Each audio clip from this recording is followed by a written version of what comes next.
سوال یہ رہ گیا کہ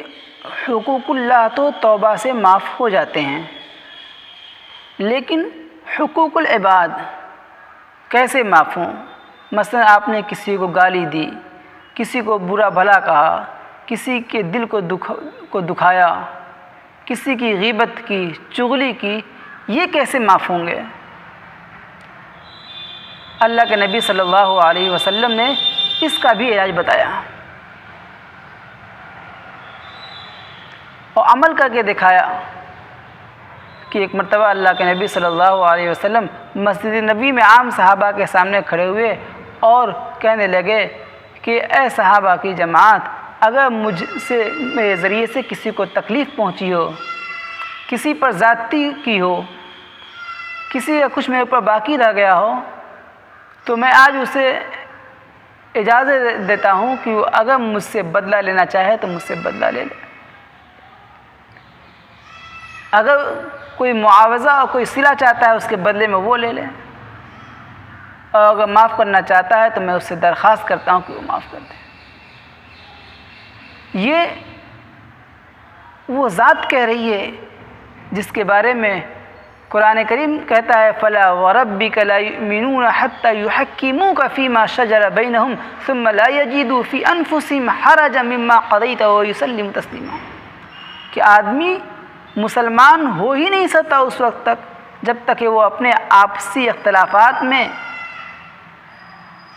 حضرت محمد رسول اللہ صلی اللہ علیہ وسلم کو اپنا فیصلہ نہ بنائے، اور پھر وہ جو فیصلہ کریں اس کو اپنے دل سے مانے نہ، اس کے سامنے سر تسلیم خم نہ کرے، وہ مسلمان ہو ہی نہیں سکتا۔ اس کے بارے میں فرمایا دیا کہ ان کے اگلی پچھلی ساری غلطیاں اگر ہوں بھی تو معاف ہیں، جس کے بارے میں وضاحت آ گئی کہ ان سے ظلم اور زیادتی ہو ہی نہیں سکتی کسی انسان پر۔ وہ ذات یہ اعلان کر رہی مسجد نبی میں کہ میں مجھ سے بدلہ لے لے یا مجھے معاف کر دے، میں معافی مانگتا۔ اس کے ذریعے سے حضرت محمد رسول اللہ صلی اللہ علیہ وسلم کو، امت کو یہ تعلیم دی ہے کہ جب میں یہ کام کر رہا ہوں تو تمہیں بھی یہ کام کرنا چاہیے، کہ جس کے بھی حقوق پامال ہوئے ہیں تم سے، اس سے جا کے معافی مانگو۔ یہ ایک طریقہ ہے، ہر ایک سے معافی مانگیں اور یہ اعلان کرنا چاہیے کہ مجھ سے جو غلطی ہو گئی ہو، جو آپ کے حقوق ضائع ہوئے ہوں، حق تلفی ہوئی ہو، کبھی کچھ برا کر دیا ہو، اللہ کے واسطے معاف کر دیں، اور اگلے کو چاہیے کہ معاف کر دے، اس لیے کہ حدیث میں آتا ہے کہ ایک آدمی اگر آپ سے سچے دل سے معافی مانگ رہا ہے اور اگر آپ اسے معاف پھر بھی نہیں کر رہے ہیں تو پھر آپ یہ امید نہ رکھیں کہ کل قیامت کے دن اللہ تبارک و تعالیٰ آپ کو معاف کر دے گا۔ اس لیے اگر آپ چاہتے ہیں کہ اللہ تبارک و تعالیٰ آپ کو کل قیامت کے دن معاف کر دے، آپ کی کوتاہیوں کو، آپ کے گناہوں کو معاف کر دے، تو آپ خود پہلے دنیا میں معاف کرنا سیکھیے۔ کوئی آدمی سچے دل سے معافی مانگ رہا ہے تو اسے معاف کریں۔ ہاں، پیسے کی بات الگ ہے کہ کسی کا پیسہ کسی کے ذمہ ہے تو اسے حق ہے کہ وہ اسے وصول کر لیں، لیکن باقی جو حقوق ہیں، دل دکھایا، غیبت کی، چغلی کی، اسے معاف کر دینا چاہیے۔ یہ تو ان لوگوں سے معافی مانگنے کا طریقہ ہے جن کو ہم جانتے ہیں، جن تک ہم پہنچ سکتے ہیں، لیکن معلوم نہیں پوری زندگی بھر میں کہاں کہاں کا سفر کیا، بسوں میں گئے، ٹرینوں میں گئے، ہوائی جہاز پہ گئے، کئی شہروں میں گئے، وہاں ہم سے کسی کو تکلیف پہنچی، ٹھیس پہنچی، کسی کی غیبت ہوئی، ہم اس تک پہنچ نہیں سکتے، نہ نام معلوم، نہ پتہ معلوم، تو ان سے کیسے معافی مانگیں؟ تو اس کا بھی حل سرکار مدینہ صلی اللہ علیہ وسلم نے بتایا ایک دعا کے ذریعے کہ اللہ کے نبی صلی اللہ علیہ وسلم دعا مانگا کرتے تھے کہ اے اللہ، میں نے مجھ سے غصے میں، بشری تقاضے سے کسی کے اوپر زیادتی ہو گئی ہو، کسی کا دل دکھا دیا ہو، کسی کو مار دیا ہو، سزا دے دی ہو، کسی پہ لعنت اور بد دعا کی ہو، تو اے اللہ ہمارے اس عمل کو اس کے حق میں رحمت بنا کے پیش کر دیجئے، اس کی پاکی کا ذریعہ بنا دیجئے، اور اس کو اپنے سے قرب کا ذریعہ بنا دیجیے۔ یہ دعا، تو یہ دعا کرنا چاہیے ایسے لوگوں سے جن کا پتہ آپ کو معلوم نہیں، نام معلوم نہیں، آپ ان سے جا کے معافی نہیں مانگ سکتے۔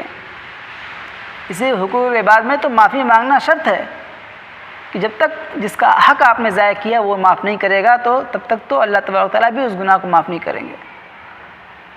تو پہلا کام تو یہ ہے کہ اگر آپ اس تک پہنچ سکتے ہیں، کانٹیکٹ کر سکتے ہیں تو کانٹیکٹ کر کے معافی مانگیے، اور اگر کانٹیکٹ نہیں ہو سکتا، کوئی عطا پتہ نہیں ہے، معلوم نہیں کتنے لوگوں کا ہم نے دل دکھایا ہے، اگر غور کرے تو ہمیشہ ہی جو ہے ہم سے حق تلفی ہوئی رہتی ہے، تو پھر اس کا دوسرا طریقہ یہ ہے کہ ایسے لوگوں کے حق میں دعا کریں آپ، یہی دعا جو اللہ کے نبی صلی اللہ علیہ وسلم نے سکھائی کہ اللہ تعالیٰ مجھ سے کسی کا حق پامال ہوا ہو، کسی کی غیبت کی ہو، کسی کی چغلی کی ہو، کسی کو برا بھلا کہا ہو، کسی کو گالی دی ہو، کسی کو ٹھیس پہنچائی ہو، تو اللہ تعالیٰ ہمارے اس عمل کو اس کے حق میں رحمت بنا دیجئے۔ کسی کو بد دعا دے دی ہو تو اللہ تعالیٰ اس بد دعا کو اس کے حق میں رحمت بنا دیجئے، اس کے لیے پاکیزگی کا ذریعہ بنا دیجئے، اور اس ہمارے اس عمل کو اپنے سے قرب کا اس کے لیے ذریعہ بنا دیجئے، اور پھر سارے ثواب بھی کرتے رہیں، نفل تسبیح، نفل روزے، ذکر وغیرہ، اور قرآن پاک کی تلاوت کر کے اس کو ثواب پہنچائیں، ثواب گفٹ کریں۔ بعض لوگ یہ سمجھتے ہیں کہ ایصال ثواب صرف مردوں کو ہو سکتا ہے، یہ غلط ہے، بلکہ صحیح ہے کہ ایصال ثواب جس طریقے سے مردوں کو ہو سکتا ہے اسی طریقے سے زندوں کو بھی کیا جا سکتا ہے، کیونکہ ایک گفٹ ہے، جس طریقے سے ہم موبائل گفٹ دے دیتے ہیں، کوئی کتابیں گفٹ دے سکتے ہیں، اسی طریقے سے اپنے نفلی عبادات کا ثواب بھی اور صدقات کا ثواب بھی گفٹ کر سکتے ہیں، مردے کو بھی گفٹ کر سکتے ہیں، زندے کو بھی گفٹ کر سکتے ہیں۔ اسی کو کہتے ہیں ایصال ثواب، کہ اللہ تعالیٰ جو ثواب ہمیں ملا ہے یہ ثواب فلاں کو ہماری طرف سے گفٹ کر دیجیے۔ تو ایسے لوگوں کو ایصال ثواب کرنا چاہیے، تو امید ہے کہ وہ بندہ معاف کر دے گا، جب وہ دیکھے گا کہ اس کی دی ہوئی دکھ اور تکلیف، اس کے کڑوے جملے جو ہے ہمارے حق میں رحمت بن رہے ہیں، ہماری پاکیزگی کا ذریعہ بن رہے ہیں، قرب اللہ سے قرب کا ذریعہ بن رہے ہیں، تو وہ انشاءاللہ معاف کر دے گا۔ اس لیے ایک کام تو ایصال ثواب، اور دوسرا کام یہ عمومی دعا کیا کریں کہ اللہ تعالیٰ ہم سے کسی کو دکھ پہنچی ہو، تکلیف پہنچی ہو، کسی کی غیبت ہو گئی ہے، چغلی ہو گئی، حق پامال ہو گئے ہوں، تو مجھے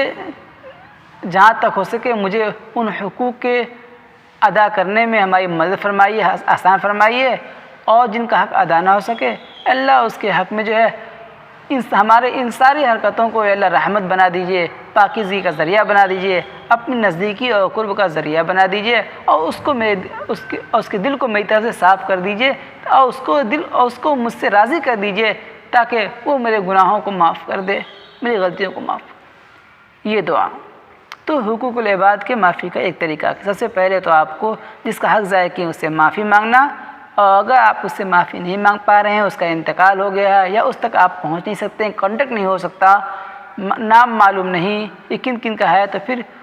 اس کے حق میں یہ دعا کریں اور ایصال ثواب کریں، تو آپ کے گناہ معاف ہو سکتے ہیں، اور پھر اللہ تبارک تعالیٰ سے بھی توبہ کرنا ہے۔ یہ چیزیں ہمارے بزرگوں نے بڑی اچھی سی چیز سکھائی ہے کہ جب آدمی کہیں جاتا ہے، رخصت ہوتا ہے، تو کہتا ہے کہا سنا معاف کرنا۔ یہ بہت اچھا جملہ ہے، اس کی عادت ڈالنی چاہیے۔ آدمی تو بنا سوچے سمجھے کہہ دیتا ہے، لیکن اس کے اندر بہت معنویت ہے۔ یہ سوچ کہتا ہے کہ اب دیکھو ہم تم سے جدا ہو رہے ہیں، معلوم ہے اب ملاقات ہو یا نہ ہو، موقع ملا ہو یا نہ ملا ہو، تو کوئی ہم سے حق تلفی ہوئی ہو، تمہاری حقوق ادا نہ ہوئے ہوں، کچھ دکھ تکلیف پہنچی ہو، تو اللہ کے لیے مجھے معاف کر دیں۔ تو یہ مطلب ہے کہ کہا سنا میرا معاف کر دینا، اگلے کو بھی چاہیے کہ وہ معاف کر دے، تاکہ کل قیامت کے دن اللہ تبارک تعالیٰ بھی اسی غلطیوں کو معاف کر دیں۔ اللہ تبارک تعالیٰ ہمیں صحیح راستے پر چلائے اور صحیح طریقے پر چلائے، لوگوں کے حقوق کو ادا کرنے کی توفیق عطا فرمائے۔